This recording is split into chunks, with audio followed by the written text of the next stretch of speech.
Welcome to Penrose Learning, where we make understanding easy.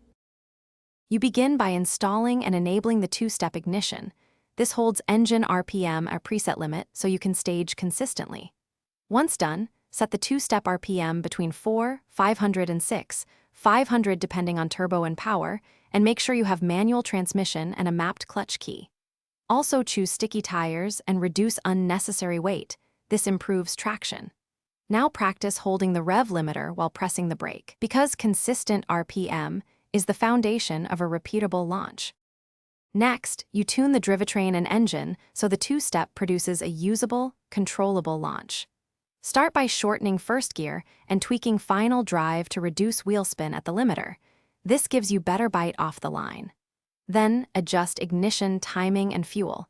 Richening slightly or lowering timing reduces bogging when you dump the clutch. Also match turbo spool and boost to the two-step RPM so torque comes on smoothly.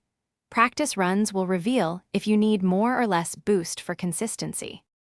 On race day, you hold the brake, apply the clutch, and let the two-step hold the preset RPM. Then when the lights go, release the brake and dump the clutch smoothly to transfer torque to the wheels. Once moving, shift within the optimal RPM window to keep momentum. Do not overshift early or hang gears. If you encounter bogging or excessive wheel spin, make quick adjustments.